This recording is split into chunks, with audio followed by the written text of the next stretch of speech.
So Chloe has this soccer net and, taking up space in the garage. And Froggy and Kim's kids play soccer. So I thought it was obvious. Let's help clean out the garage. Give them the soccer bounce back device. Kim came over yesterday, Fester. Okay. And she brought the truck, obviously, to take the Chloe rebounder home with her, right? Did you bring both the boys? Both of them came in the F-150. Okay. Yeah, as opposed to leaving one of them home alone, I guess. Yeah, I guess that makes sense. Go to my Instagram right now and take a look at the picture that Kim sent me. Okay. Kim sends me a picture and Instagram right here. Here's your pictures. Oh, Luke. Kim sent me a picture in my text messages. Oh, well, poor boy. It says, MJ, you traumatized my kid. Now, Roxanne, Fester, folks, I encourage you, and I'm going to get Kim on the phone here in a minute. I encourage you to go to my Instagram when you can do it safely and take a look at this picture.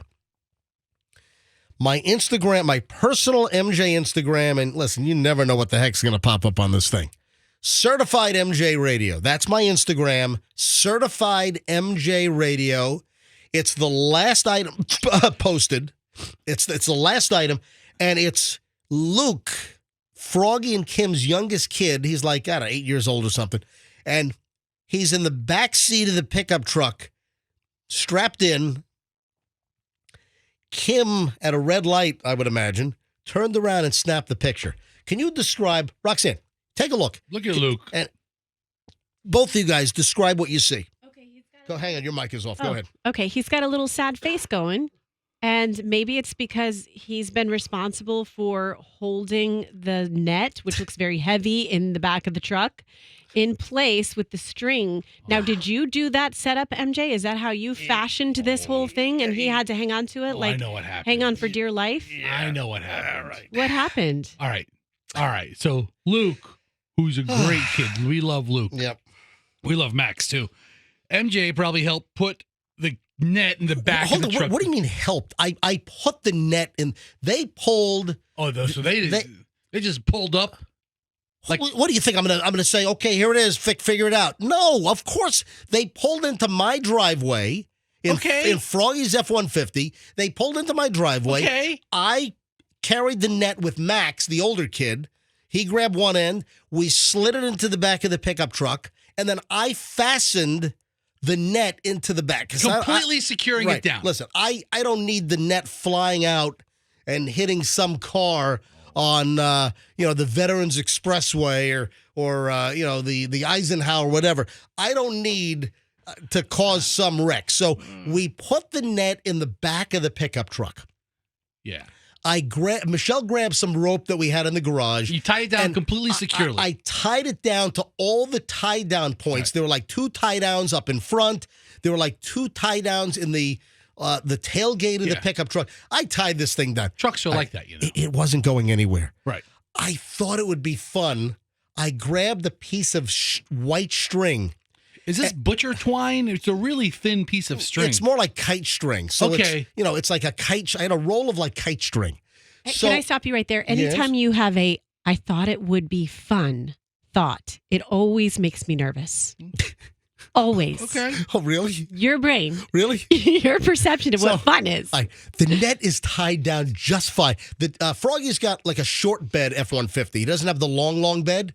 He's got the crew cab, XLT, with like a 6.5-foot bed. Yeah, not the 8-foot bed. Yeah, he's got the smaller bed. You only need the 8-foot bed if you haul plywood and stuff. Or plywood. So here's the deal: the tailgate is down because the net is extending just to the end of the tailgate, so it's not going beyond. So the tailgate is down. I fastened the soccer net into the back of the truck, but I thought it would be fun. So I grabbed some of this kite string and I tied it to the very back of the net. And then Froggy's got the power sliding window in the back of his F-150. So we run the string into the back seat of the crew cab where Luke is seat belted in. And I tied it into a knot. and I had him hold it. I said, Luke, I need you to hold this until you get back to the house.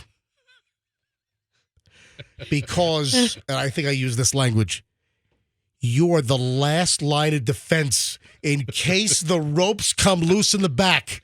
Luke, you are going to prevent this net from flying out of the back of the truck, smashing into a minivan full of kids, causing a major accident. Oh, my God! Flames and fire and explosions.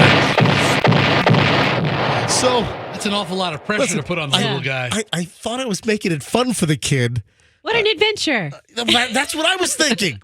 So, Luke, this string wasn't doing anything. Well, actually, you know what? If everything failed, maybe it would. But so we run it through the power sliding window, then close the window, and he's holding. You've got to see the face on Froggy and Kim's kid, Luke, as he's holding. Apparently, Kim said he did not let it go. He did not let it go. And then let me get Kim on the phone. Is this the definition of traumatized? Well, Kim sent me a text. Thanks for traumatizing my kid. Then yeah, I'm not that far off. And I'm sure I'm going to get a ration of crap from Froggy tomorrow when he comes in, back from his business trip. Hang on. Why does our phone do? What's I this hear place that. is a dump. There's actually squirrels living in the phone line, and that little chirp is them talking down the phone line. Let me call Kim, Froggy's wife.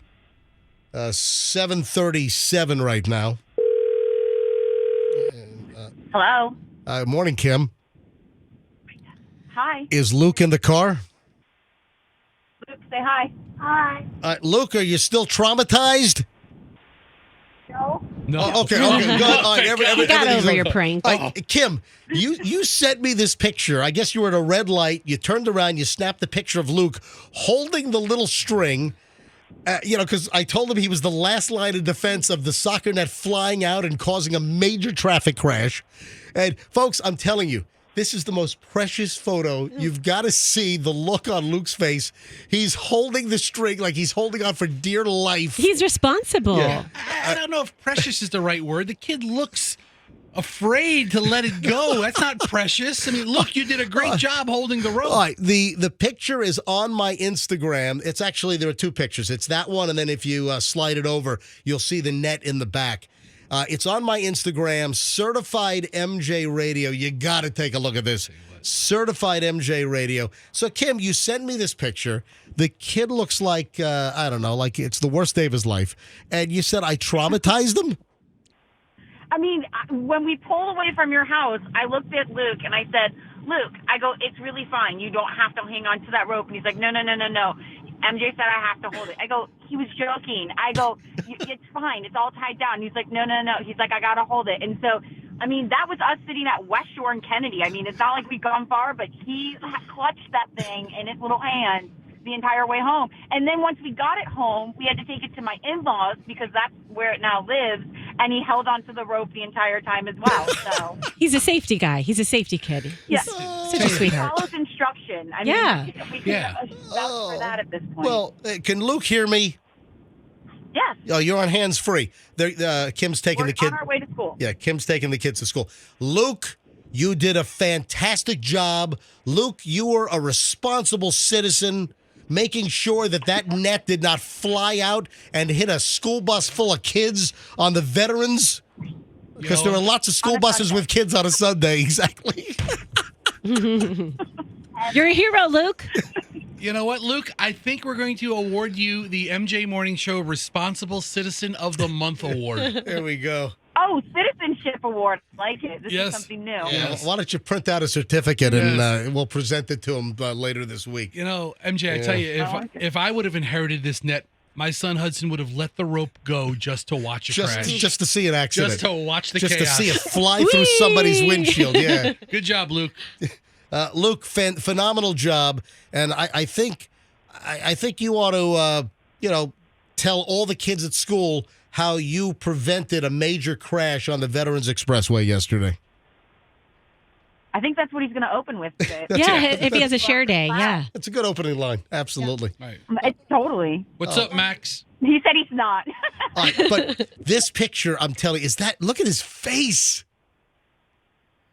The face is. He took his job seriously. Yeah. Oh, it's like a serious face, and he looks a little peeved at me, actually. I don't know. Yeah, I'm worried his arm is going to get a little cramp holding it like that the whole time. He's an athlete. We got to keep him in shape. I just thought it'd be fun. It's like, hold on to this rope. You're preventing the net from flying out on the road. It's like all the kid is thinking about is the consequences. I like that you're concerned about his arm strength. He plays soccer. We got to keep him in shape.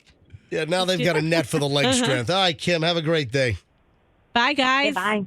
Bye, Kim. Oh, I think this net was actually recalled by the Consumer Product Safety Commission for a defect. Did you ever settle the recall, or is it still outstanding? No, I think it's an outstanding. I think it's a very dangerous net. No, I'm kidding. I'm joking. I'm kidding. There's nothing wrong with the net. Springs will fly out and put the kids' eyes out. No, the net is fine. And Chloe was happy to pass it along.